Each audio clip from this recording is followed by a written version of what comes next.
brought to you by Nova शुद्ध घी। जब जब खाए दिल खुश हो जाए, सदियों का नोवा शुद्ध देसी घी, सपना स्वस्थ भारत का। I love ghee. National judicial appointments commission NJAC का कानून 10 साल पहले बनने के बाद सुप्रीम कोर्ट से रद्द हुआ था। उसके बाद सरकार कभी दोबारा कानून लेकर नहीं आई, लेकिन एनजेएसी की चर्चा कभी खत्म नहीं हुई। National judicial appointments commission NJAC बनना था जजों की नियुक्ति को लेकर। अब अचानक नए चीफ जस्टिस सूर्यकांत ने एनजेएसी की चर्चा जिंदा कर दी है। ये सब तब हुआ जब वकील मैथ्यूज नेदुमपुरा ने सुप्रीम कोर्ट में संविधान दिवस के मौके पर चीफ जस्टिस की बेंच के सामने एनजेएसी रिवाइव करने की चर्चा छेड़ी।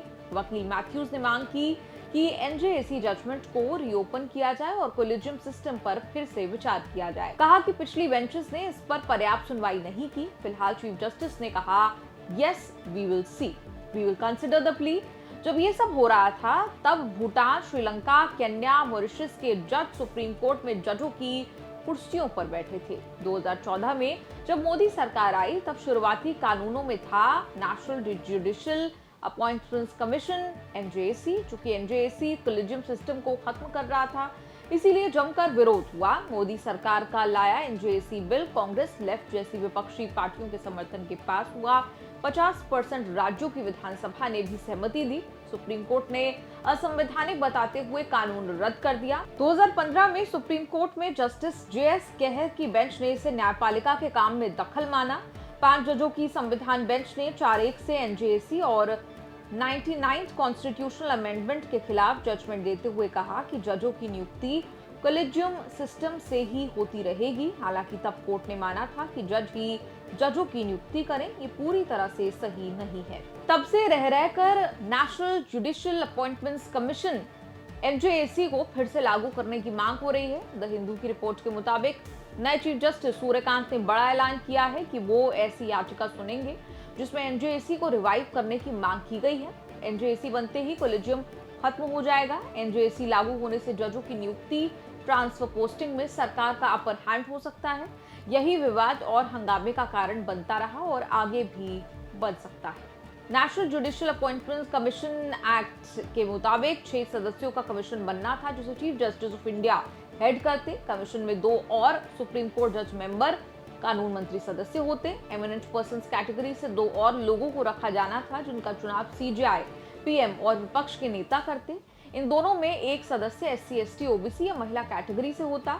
कमीशन एनजेएसी जिसे जज बनाने की सिफारिश करता, उसकी फाइनल अप्रूवल राष्ट्रपति को देनी थी, लेकिन एनजेएसी से कोई अपॉइंटमेंट होने से पहले ही सुप्रीम कोर्ट ने रिजेक्ट कर दिया।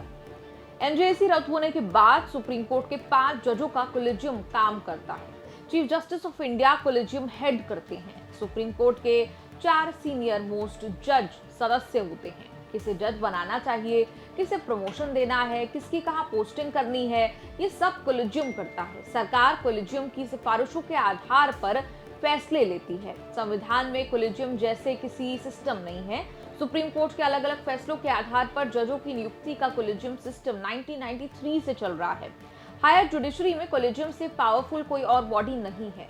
हाईकोर्ट का कोलिजियम चीफ जस्टिस और 2 हाईकोर्ट जजों का होता है। इससे पहले दिल्ली हाईकोर्ट के जज यशवंत वर्मा के घर वाले नोट कांड के बाद अचानक एनजेएसी रिवाइव करने की चर्चा शुरू हुई।